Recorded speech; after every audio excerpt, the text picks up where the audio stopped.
Ganks. Love them or hate them, they're a part of any conquest game, and learning to play with and around ganks effectively can be the difference between winning and losing your lane, and potentially the game as a whole. How you play around ganks varies based on the gods and roles you play and play against, but in general you have three options. Those being run, fight, and stall.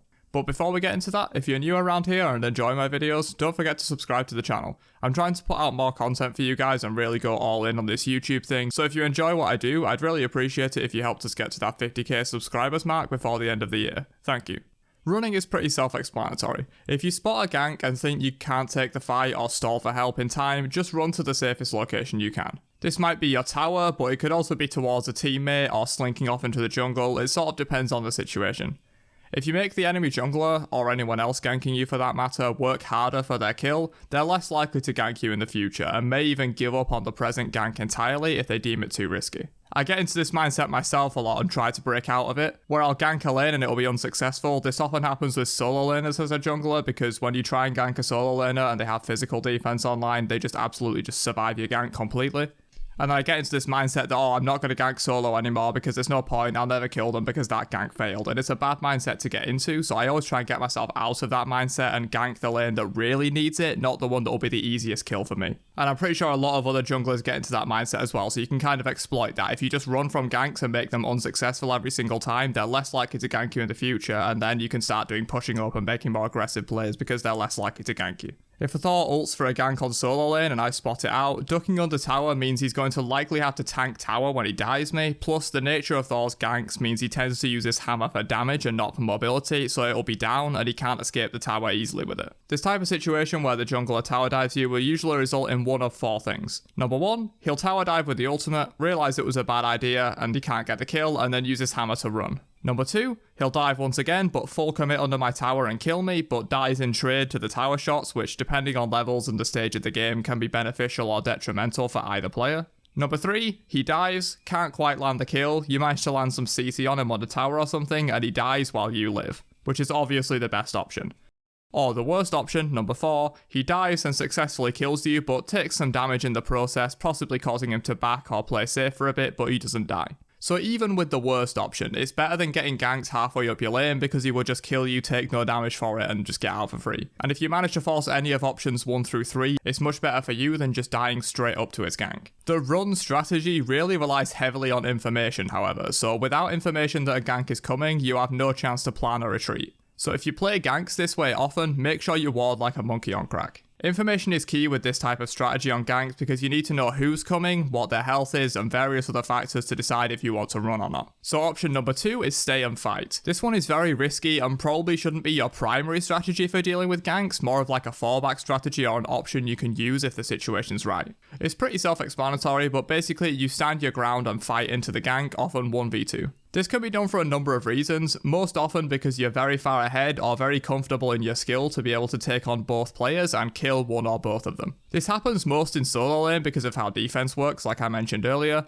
The solo laner buys physical defense, it counters the physical solo but also the physical jungler, and so fighting into both becomes reasonably viable. But it can also be that you already have your opponent poked out very heavily and they're on 10-20% health and it's very risky for them to fight on the gank. In this scenario, you may be able to either scare away the enemy laner from fighting or just kill them while the jungler tries to kill you. This scenario has happened to me more often than you'd think. Sometimes it's better to fight into ganks than run. Wards are less important if your plan is to fight on ganks, but it still helps out a ton to have information on who is coming to gank you and how much health they have.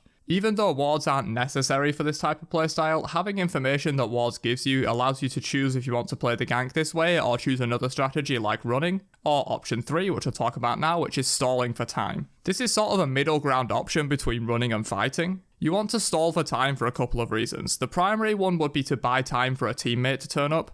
If you hear your jungler calling on my way as you get ganked and see him moving over to assist you, it may be better to stall for time, bait the enemy into fighting you, which can allow your jungler to turn up and turn the fight around into a kill or two for your team. Another big reason you want to stall for time on a gank though is simply to waste time. In Smite, time is money, literally. If you waste 30 seconds of their jungler's time on a gank, that's a good few camps he's missed out on and he's going to be down some farm. Meanwhile, you were just chilling in your lane, running in circles with Glad Shield, out healing their damage and juking their abilities. You lost very little, but the jungler lost a lot. That's why ganks are so risky for the jungler. Many junglers get too tunnel visioned on making a gank work for them that they refuse to take the loss and move on, and they lose a ton of farm for it. Prey on these types of players and mindsets and waste as much of their life as humanly possible. Once again, wards are less important here than if your plan is to just leg it to your tier 1 tower as fast as possible when you hear that ping, but it always helps to have extra information to decide if you want to stall or go for a different strategy. Keep in mind though that with all these 3 strategies for dealing with ganks, none of them are foolproof, and a lot of the time doing everything you could to mitigate the impact of a gank will be for naught and you will still get shit on. That's just part of Smite. These options are more something you can decide on when you see a gank approaching based on numerous factors like health and level, the enemy laner and jungler's health and levels, the locality of teammates to provide assistance, your current location like how far you are from safety, all that kind of stuff. Using all of these factors, you need to get a feel for it and judge which of these strategies you should go for to give you the best chance of coming out ahead. So enemy ganks make up a bulk of what I wanted to talk about in this video, since that's what most people have trouble with. If you're the one getting constant ganks from your team, you're less likely to have trouble dealing with it. But in the case of a friendly gank, it tends to be a mind game with your opponent. You want to be in range and in position to capitalize on the gank from your jungler, but not so far up that it's obviously a bait and the enemy suspects the gank. I see a lot of players when I call for a gank that immediately beeline for the enemy player and start trying to hit them. This just gives them information that someone is likely coming.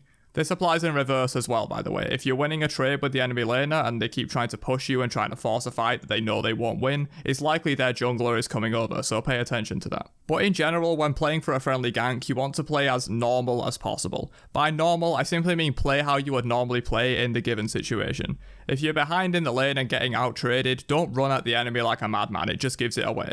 And likewise, if you've been quite aggressive so far in the game and take a lot of fights, keep doing that. Don't back up to your tower because that's obviously a bit. But just keep in mind that you do need to subtly move yourself into a better position so you can capitalize on the gank. The advantage of a gank is the 2v1 aspect, so if you're way out of range cowering under your tower when the jungler comes to gank you, it's just a 1v1 at that point, which may work out sometimes, but it's always better to give yourself the best odds of winning a fight by making it a 2v1. A thing I like to do is get into the mindset of the jungler. This works for both the enemy and friendly junglers. Essentially, you want to think like they would think. If you're freezing and zoning out the enemy laner or playing very aggressive, the enemy jungler is going to think, oh shit, my teammate's getting bodied, maybe I should help before this gets out of control, and will probably go for a gank. Not always, but usually that's the mindset they have if they're a good jungler. And for your own jungler, think what's most likely to get them to gank your lane and try to make that scenario happen. If they tend to gank lanes when they see a low health enemy, try to poke out the enemy and force some fights. If they tend to only help lanes that are getting pressured under their tower, maybe try playing back for a bit and bait the enemy laner into getting ganked. Also, wards work for helping friendly ganks too, specifically sentry wards. At higher levels of play, people will ward a lot, so get used to knowing common ward spots for the enemy and listening out for audio cues of them placing wards so you can counter them with sentries. If I'm a jungler and I see a friendly sentry ward covering a pathway in the jungle, I know it's definitely safe and the enemy won't suspect anything unless they've tracked me from elsewhere in the jungle, so I'm more likely to go for that gank since it's got a better chance of working out for me. Ganks are really a game of odds. There's no way to guarantee a successful gank, just like there's no way to guarantee you can survive an enemy gank. All you can do is give yourself the best odds you can using the tips and talking points I've given in this video. But that's about it from this fairly short video about dealing with ganks in Smite. If you did enjoy, then don't forget to drop a like before you leave, and if you're new around here and enjoy my content, then subscribe to be the first to see my new videos. But other than that, I'll catch you guys later. Peace out, you nerds.